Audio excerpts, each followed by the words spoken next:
Baik, selamat sore teman-teman semua. Pada kali ini saya akan menjelaskan bagaimana cara belajar HTML sesuai dengan apa yang kita bahas kemarin di pertemuan pertama pada mata kuliah pemrograman web. Baiklah, sebelum kita memulai video ini, izinkan saya perkenalkan diri saya terlebih dahulu. Nama saya adalah Nicholas Sinaga. NPM saya 2108416. Baiklah, teman pertama kemarin kan kita belajar HTML tuh ya. Jadi apa itu HTML? HTML itu adalah Hypertext Markup Language. Adalah bahasa markup standar yang digunakan untuk membuat halaman website atau aplikasi web.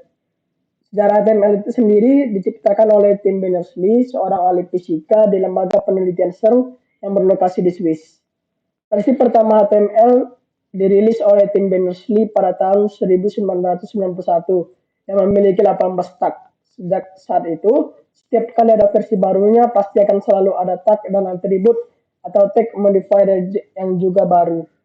Jadi ada pertanyaan, apakah HTML itu bahasa pemrograman? Tentu saja jawabannya tidak. Mengapa demikian? Karena bahasa pemrograman itu terdiri dari perintah-perintah yang meliputi logika pemrograman, deklarasi variabel, aritmatika, dan lain-lain. Sedangkan markup language atau bahasa markup sendiri, seperti HTML sendiri itu tidak memiliki deklarasi variabel, logika pemrograman, dan lain-lain tadi itu. HTML saja tidak memiliki pemrograman, ya, deklarasi variabel aritmatika tadi itu ya. Dari HTML tidak bisa dikatakan sebagai bahasa pemrograman. Padahal syarat menjadi bahasa pemrograman adalah bisa menyelesaikan masalah dengan perintah-perintah seperti aritmatika dan bisa juga mendeklarasikan variabel.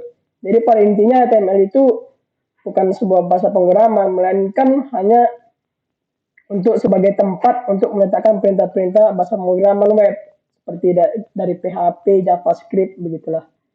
Ya, jadi bagaimana cara menggunakan HTML? Nah, jadi biasanya penggunaan umum HTML itu adalah untuk menyusun bagian paragraf, heading maupun link pada halaman web. Tapi meskipun susunan seperti coding, tadi itu ya, HTML itu bukanlah bahasa pemrograman, melainkan hanya sebagai tempat bahasa pemrograman dari bahasa pemrograman PHP dan JavaScript dan lain-lain juga tadi itu ya. Oke, langsung saja kita ke prakteknya ya. Baiklah, ini saya akan menggunakan Notepad. Baik, kita mulai saja ya. Masukkan susunan komponennya. Type HTML dong. Pertama itu terdiri dari HTML sendiri ya.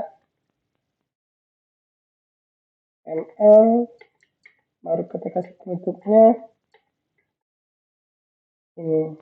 Oke, lalu udah sama HTML itu ada lagi head ya. Bentuknya kalau ada body, bentuknya. Oke, jadi inilah semuanya komponen HTML tadi itu ya. Inilah komponen-komponen HTML itu. Oke, baiklah. Kita mulai dari bagian head ya. Jadi di bagian head ini apa yang bisa kita tambahkan sih sebenarnya? Di bagian head ini kita bisa tambahkan title ya. Title. Oke, title itu adalah judul yang di sini nih. Nanti di sini itu akan tertulis bukan .tab HTML, melainkan yang kita tulis di sini sesuai dengan key kita. Nah, makanya kita masukkan misalnya pertemuan satu begini. Oke, kita kasih penutupnya. Oke, sebelumnya kita harus meng-save ini dulu ya. Save. Kita akan masukkannya ke folder baru, folder praktek.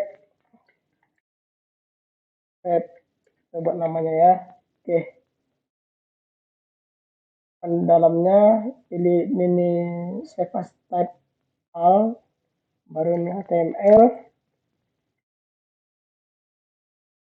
Berubah namanya jadi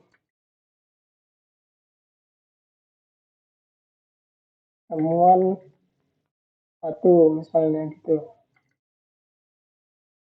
Oke, kita save. Nah, setelah kita save, kita buka folder tadi itu ya. Cek web, temuan HTML. Oke. Nah, Ini maka detailnya akan berubah jadi pertemuan satu ya. Tidak lagi doctype HTML tadi. Oke, baiklah. Lanjut lagi di bagian body. Apa yang kita bisa lakukan di bagian body? Nah, paling dasar di bagian body itu kita bisa melakukan perubahan seperti background color, nah, warna ya. Oke, saya merubah menjadi warna red. Saya tulis saja bg color sama dengan red gini. Oke, kita save. Nah, jadi ini kan putih kan, kita refresh jadi red. Kita warnai biru misalnya, mau biru, berubah jadi blue.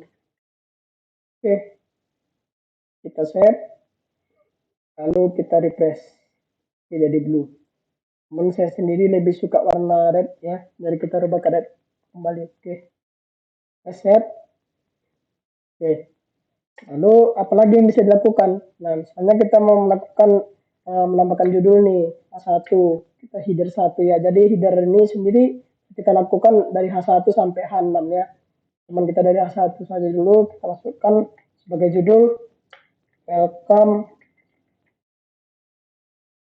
to my website. Oke, masukkan penutupnya satu begini. Save. Lalu kita refresh kembali. Welcome to my website, sudah muncul ya. Oke, lalu kita masukkan, misalnya kita mau masukkan garis nih di bawahnya. Garis, kita masukkan HR saja. HR, save kembali, refresh. Nah, ada garis putih seperti ini ya. Lalu kita menambahkan apa lagi? Kita menambahkan kata-kata. Nah, selamat datang di Unika Mahasiswa Teknik Informatika misalnya. Nah, begini. Save. Kita refresh. Nah, muncul di sini ya, selamat datang di Unika Mahasiswa Teknik Informatika seperti ini ya. Oke. Lalu ini misalnya kita mau menambahkan teks berjalan nih. Kita bisa masukkan marquee di situ ya. Marquee selamat belajar HTML di matkul pemrograman web, misalnya begitu ya kan. Marquee.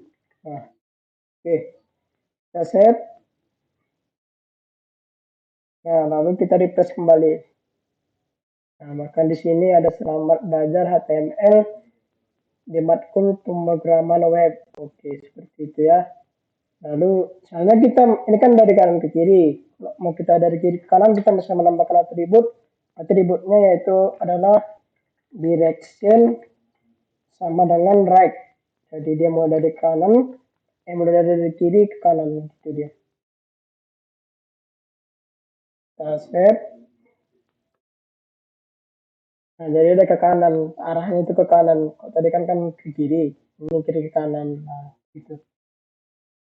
Lalu apa lagi yang mesti kita buat? Kita bisa menambahkan paragraf. Hanya paragraf 1 itu puji dan syukur kita panjatkan kepada Tuhan Yang Maha Esa atas rahmatnya kita bisa berkumpul kembali untuk belajar HTML begini ya. Lalu kita kasih penutupnya nah gitu. Oke, save, lalu kita refresh. Nah, muncul begini ya, HTML. Puji dan syukur kita panjatkan kepada Yang Maha Esa atas rahmatnya kita bisa berkumpul kembali untuk belajar HTML. Oke. Lalu misalnya kita mau ngapain lagi di sini?